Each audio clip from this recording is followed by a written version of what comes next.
Assalamu alaikum warahmatullah. When like 10 days ago or maybe 2 weeks ago, when I was told that I'm going to give a khutbah in Mary, Washington, so I became very happy because I love to talk with my young people. I have so much hope and so much expectations from them. So I prepared like a 5 pages of khutbah, and I thought to build like a plan with the young people who is studying in the Mary Washington University.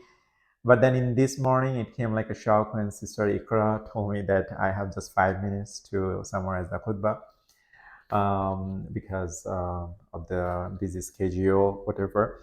So I thought to whatever I actually planned to speak, I thought I would record it later and send it to her. If anyone, inshallah, gets benefited from them, inshallah. So I'll just try to be as less academic as I can and be more practical with some examples. So the topic of the khutbah that I choose actually was to be an ambassador of Islam. That's pretty much like to be in the service of Islam, to work for Islam, to get to go to Jannah by serving the Deen of Allah. And now it seems like, okay, it's pretty self-explanatory. I mean, we all have to work for our deen. But when it comes to reality, the unfortunate truth is most of the Muslims, they actually don't practice Islam in their real life, let alone be an ambassador. I mean, that's so far. So we have to find like real plan how we can improve ourselves, inshallah, to be a representative of Islam. And before I go into those points, I just wanna recall our scenario, the Ummah's scenario, for last, let's say, 100 years after the Khilafah fell down. For last 100 years, especially for last 100 years, in the entire world, we are the most oppressed, most disrespected, most humiliated group of people in the entire world. Everyone is just like playing with us. And inshallah, surely this gonna not last long. Inshallah, this gonna end, and surely the deen of Allah will be victorious. But the point is whether you yourself will be a part of this victory or not. Whether you give your time, your money, your effort, your blood and sweat to make this deen victorious or not. That's the main point. And in order to be in that part, it's just not like an emotion. It's not like, okay, I'm just giving you a motivational video. You just hear it, something comes in your head like a Hulk, and you just become overnight Imam Mahdi and you just serve this deen. No, it's not like that. You have to prepare yourself for a long-term plan in order to serve the community, in order to serve the deen. So in order to do that, I would try to point 6 points, but surely there are more points out there. But I will try to summarize those 6 points as an umbrella so that all other points you can inshallah Google or search in YouTube or do your own homework. So the number one point which I always request to our young people is learn about your deen. Now, you are the student of university, member of MSA. You might think like, okay, yeah, I know I have to learn the deen of Allah. But the question is, are you really learning the deen of Allah? Because even we get hardly people now to even lead the prayer, just the basic, like just lead the prayer, let alone the Juma prayer. Khatib, finding a khatib, I have to literally give a circular to find a good khatib to conduct the Juma prayer. But even just to lead the normal 5 prayers, most of the young people, most of the young brothers, they don't even know how to lead the prayer. Many of them even don't know how to pray properly. The minimum basic, they even don't know. Even I'm sure, I mean, I have been with ICNA and MSA for a while. I have seen even brothers who are member of MSA, very active, very dedicated, very good volunteer. But when it comes to the basic knowledge of Islam, they are nowhere even close. So you have to really know your deen. What are you believing in? What are you practicing? What are you actually going to spread? What are you actually going to give to your children or grandchildren? You have to really know that deen very properly. And there, there is I would say there is a waswas of shaitan in this regard. Shaitan tells us, yeah, everybody doesn't have to be an alim. Yeah, that's true. Everybody doesn't have to be an alim.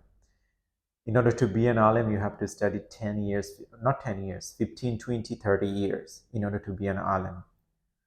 But everybody has to be a student of knowledge. And you can't just be a student of knowledge by studying your deen once in a year. You have to study your deen every single day. Even if you are too busy in the university, even if you are too busy with your day-to-day schedule, you have to have at least some time every single day, consistent time to study your deen. And in this regard, I would definitely suggest to be stick with the Quran, because Quran not only increase your iman, your knowledge, it gives you a type of hikmah, like a wisdom. And in this world now, I would say the most like dumb people in the world you will find is actually the Muslim people. They do not have intellect. Like, people manipulate them, go that side, everybody starts going that side. Some people manipulate them, no, no, go that side, then the whole bulk go that side, because they have lost the power of thinking. And Quran, the tadabbur of Quran is actually helping you to think. So even if you have no time to study the whole Islamic studies, at least stick with the Quran. And even after that, if you have some time, study the Sirah, study the psychological part of Islam, study the counseling part of Islam. Try to understand the real impact, the practical impact of Quran in our social and day-to-day life. So that's number one point, which is very important. You should have your own syllabus. Like Ustad Noman Ali Khan, he says you should have a 1 year plan. Like, this year, I'm going to memorize this surah, the meaning of it, the word meaning of it, the tafsir of it. I'm going to master one surah. Even if it is the smallest surah in Quran, but I will master this one surah. After I mastering this one surah, I'll move to another surah. This is how you will have a constructive plan. Don't just pick up from here, pick up from there, listen some YouTube videos, get some article. No, have a constructive plan. That will give you a confidence and good feelings that alhamdulillah you are achieving something. Number 2 point is in my list always dress code. I'm not talking about the hijab of sisters because it's mandatory and alhamdulillah they perform it. I'm talking about the complete dress code, even especially for the brothers, because the brothers think, okay, the cap is not mandatory, the thof is not mandatory. So since it's not mandatory, I'm not gonna wear it. But actually, the problem is when you don't feel like to dress like a Muslim, you actually um, you actually ruining the haq of a lot of people to know that you are a practicing you are a follower of Islam. You know how? For example, like, you have your complete Islamic dress and you are entering an office. You open the door, someone behind coming inside, and you hold the door. She's coming inside or he's coming inside. You give him or her a smile. He not only will see a good act, what he will see is a Muslim doing a good act. And that's a very easy way to convey the message of Islam. Like, a lot of people in America, in the West, they think like the Muslims are very terrible people, and they do come across a lot of Muslims every single day, but they don't even know that they are Muslim, because many of us are too shy of our belief to just disclose it. We feel like I'm not gonna show that I'm a Muslim. And deep inside is actually a very low self-esteem, which we have to remove. We are a follower of a deen, which is the true religion in the world. There is no other true religion in the world. Since this is the true religion, you have to be very firm in your belief. You have to take pride on it. You have to be very self-satisfied that Alhamdulillah, Allah gave you this deen. And I'll just share with you one story. There is a Uber driver brother in Fredericksburg who drives Uber for last 2 3 years, and he always tries to put on a dress like a Muslim, like a cap and the thobe. He, because of his dress, a lot of Uber passengers ask him like, if you don't mind, can I ask you something? Somebody says, hey, you look like a Muslim mosque people. And then they stirs conversation. And subhanallah, within last 2 to 3 years, this brother have helped minimum 5 to 6 people to convert to Islam. Just imagine, just because of his dress, those persons started the conversation. And they maybe have some misconceptions or some doubts that get cleared, alhamdulillah, and they accepted Islam. And even if a lot of people don't even accept Islam after knowing that you are a good people, but still they will never believe that 10, 15, 20 years propaganda of Fox News or CNN that Muslims are bad people. They will say, no, Muslims are good people. I came across a nice guy. I came across a nice lady. It can be bad. So I always emphasize the dress code. The sisters, I know, alhamdulillah, they do it, but the brothers, you have to gain confidence. I mean, come on. I see like brothers in the basketball court, they basket a ball and then they do like this. I mean, they are so proud and they're so confident of their like what they have just done. And when it comes to dress like a Muslim, all of a sudden they become like a kid, like they become so afraid, they're scared. I mean, where is your so it's very sad. So I always emphasize like you take pride on your dress code, you take pride what you preach. You will see, like as I said, ambassador, the country's ambassador in America, you'll see most of them put on the dress of their original homeland, like their cultural dress. That's an identity, and you should have your identity. You should take pride in your identity. You should not be feel ashamed of it. So number three, I go to the number 3 point, which is the dawah work. I just talked about it. Dawah work is such an important mandatory fard upon everybody, every single person in America. And it's not only like you are performing your fard, it's actually you are increasing your knowledge, increasing your confidence, it makes you steadfast in your deen. Because in Australia, in Papua New Guinea, there are some places in Papua New Guinea where a lot of churches are there, but there are actually not a lot of Christian there. So it's amazing, like why there are so many churches there, but there are not so many followers of Christians there. So it's actually the churches or the little churches made is actually the people, the missionary people who came there to spread Christianity, and they were killed by the people.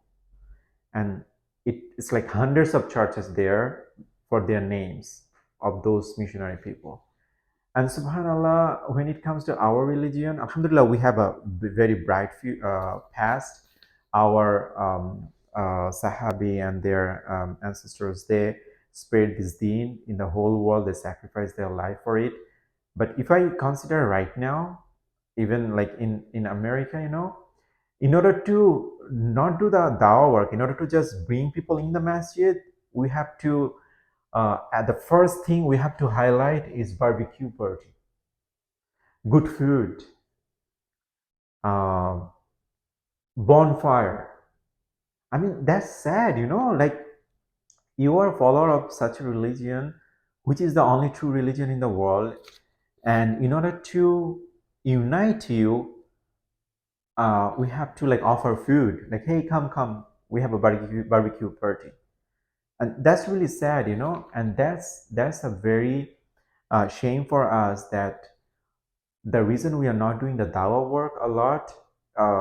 Sorry, the missionary people which I mentioned, they sacrificed their life because they believed in Christianity. And we can't even sacrifice our peace time because we are not actually firm in our belief. And when you are not firm in your belief, how can you do the dawah work? Because if you don't think iPhone 15 is good or iPhone 14 is good, you will never tell people that use an iPhone 14. So dawah work helps you. It gives you an urge, a push to learn about your religion more.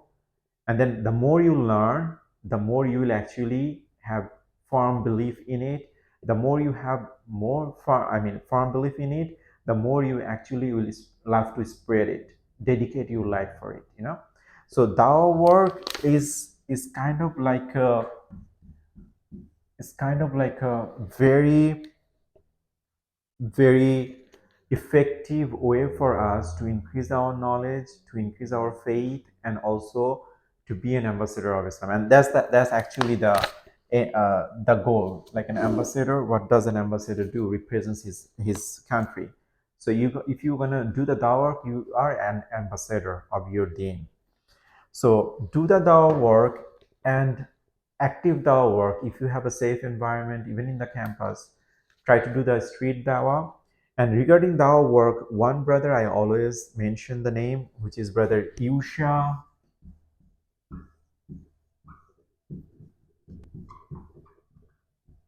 Brother Yusha Evans, who is a converted Muslim, reverted Muslim, and he is in the dawah field for last 15, 16 years. He has a very, very like mind-blowing videos about dawah work in YouTube. I really request you watch some of his videos. He was a Christian, became a Muslim, and he is even doing a far greater job than a lot of Bible Muslim like me. So you learn those dawah work from him, and you really engage yourself in that. Then the next point I have is get a good career. I know, I mean, that's self-explanatory. I am in the university because I want a good career, right?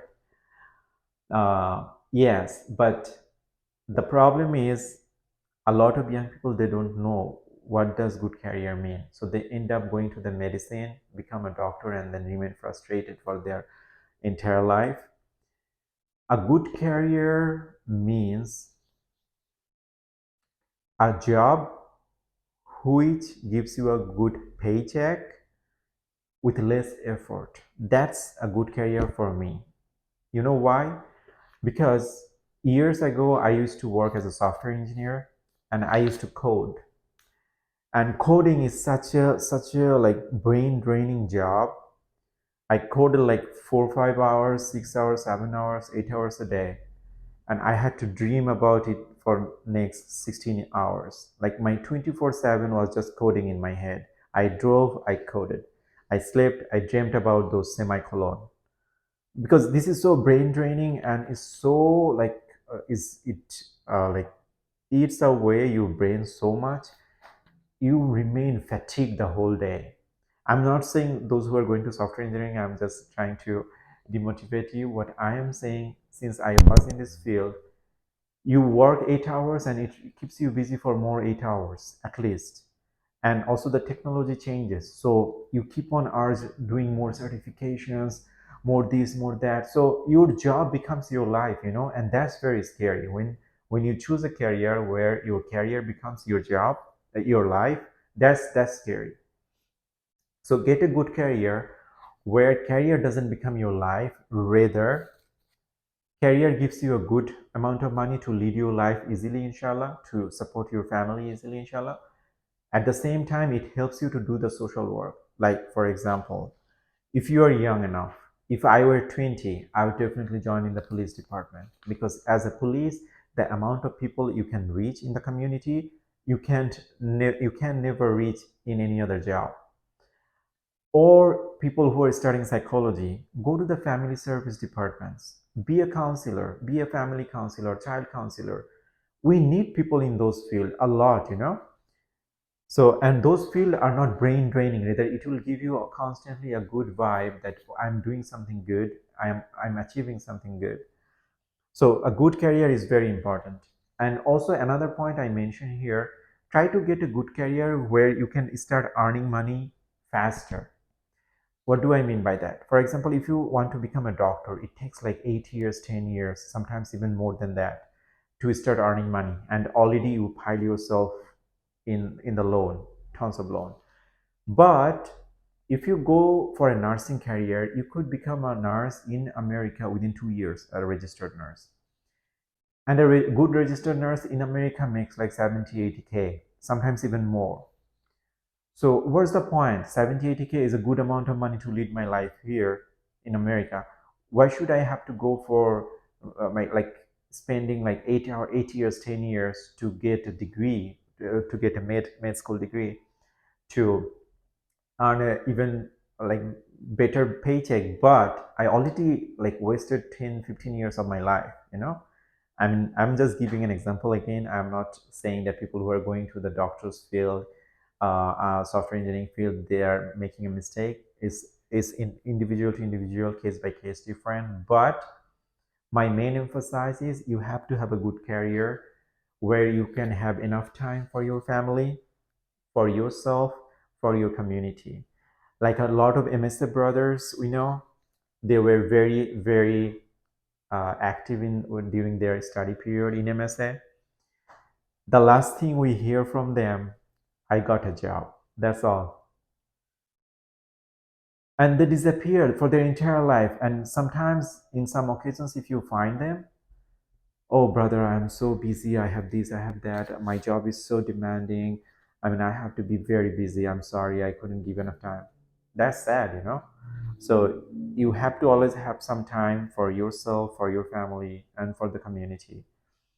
So get a very good career. That's my humble request. There is no option. Don't ruin your study life, university life by doing any other stupid things. Even don't go for like last year a brother reached out to me. He said, I want to leave this study and I want to go to Medina and study Islam. No, you're gonna finish this, and after finishing this, then if you want to go to Medina, then go. So you have to have a good career. Number five, I would say among all those, this one is very important. I'll put double star here. And it says live small, learn how to live small. In America, it's already everything is very expensive and everything is like a trap. And in this entrapment, if you, especially sisters, if you have a wedding ceremony which is 40,000, 50,000, 60,000 bucks, and then you go for a single family home which is also a very expensive, and then you go for fancy cars, and then you lock yourself in for next 30, 40 years with so much loan that you yourself feel I have no time for anything. I don't have even time for myself, let alone my kids, let alone my community. I don't even have time for myself. I work two jobs. Yeah, you work two jobs because you didn't live small. I work in the cybersecurity field now, and I work for Air Force. I still rent a basement. I not even a townhome. I still rent a basement. I'm not saying it's ideal, but what I'm saying, it gives me such an immense peace in my head. At the end of the month, I do not have any headache. Like the $1,400 per month, the rent I give, I have enough time to do a lot of community work. Alhamdulillah. I'm not saying I'm doing enough. What I'm saying, like, it's easier for me because I check my expenses. So always keep your expenses in check. Always try to go for the minimum. Even in Islam, it's highly recommended that we live a minimum life. I'm not saying you have to put on torn clothes. Not no, that's not sunnah. The sunnah is having good clothes, good food. But the sunnah is also living the minimum. So that's very important that you learn how to live small. You always keep your expenses in check. And right now I'm volunteering in the food bank of Fredericksburg. I come across a lot of people who had a good life. But for some of their silly reasons, silly decisions, now they are homeless. They even beg food now from food bank. So always try to keep your expenses in check, in limit. Don't exaggerate. Don't go for a vacation in Jamaica. You don't need that. If you want to go to for a vacation in Jamaica, just go to the Virginia beach. It's the same. They have a sea. This one has a sea too. So always try to live small. And the last point is be visionary. And this is an umbrella point, but let me describe it to you. There is no doubt that we hate the people, the Zionist people, who are winning this entire world. They're not just torturing the people in Palestine; they're torturing the entire world. But what marvelous about those people? They had a visionary plan, a long-term plan, like 100 years, 200 years plan.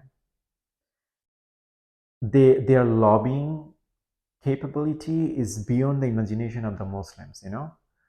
The Muslim people for last at least for last 100 years, we are kind of like reactive, not proactive. Like something happens and we are like Takbir, Allahu Akbar, and we're gonna make things in shape. No. In order to achieve a goal, you have to have a visionary plan, even in your personal life. Have a solid plan. Where do you want to see you after 5 years, after 10 years, after 20 years? Where do you want to see you? And then work accordingly. Follow that syllabus. If you don't have a visionary plan, you know what happens? You tend to just like watch YouTube videos, watch a motivational video, watch this sira, watch that recitation, and you try to pass your day, and you think like I'm doing something. But at the end of the year, you see, I couldn't even memorize one surah in this entire year. Yeah, that's because you never had a plan. And also have a visionary plan for your family. Even if you are still not married, already make a plan to be a good husband, to be a good wife, to be a good parent for your future children. Those type of plan you should have from now. And since this is an umbrella point, this covers a lot of things like how do you want to see yourself. So I really want you to do some homework in your planning. Like where do you want to see even MSA, where do you want to see MSA of Mary Washington University after 5 years? How do you want to unite the brothers and sisters or more? Like for example, I was there in the khutbah today. There was only one brother and only four sisters, and that's terrible. Surely there are more students there.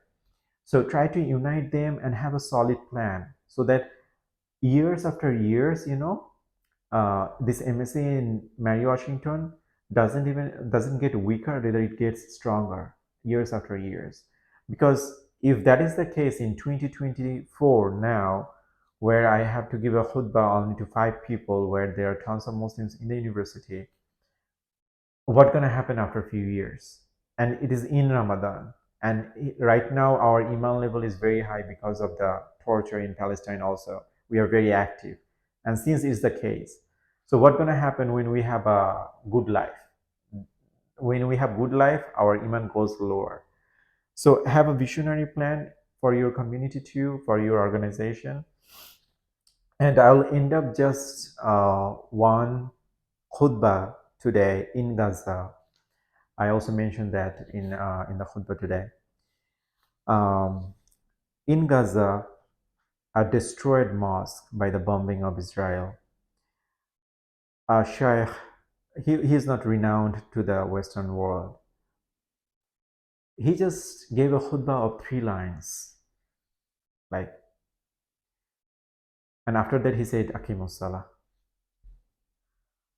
He said, if killing of thousands of Muslim brothers, if destruction of an entire city, if cleansing of an entire ethnicity where most of the people are Muslim can't revive this ummah, then my khutbah cannot revive them. Look, he is a shaykh and he is saying that, and I'm not even a scholar, even close to a scholar, not even a student of knowledge. If those are the things it still couldn't awake you, couldn't shake you, my this fancy khutbah or this lecture cannot revive you. So you have to have solid plan, you have to have your visionary plan, you have to ask the help of Allah so that you become an asset of Islam, inshallah. I really pray for our young generation that they become a true believer in Islam, a practicer of Islam, and an ambassador of Islam. I really pray that Allah subhanahu wa ta'ala teaches us what benefits us and benefits us what He taught us and increase us in our Islamic knowledge. Wa akhiru da'wana alhamdulillahi rabbil alamin. Assalamu alaikum.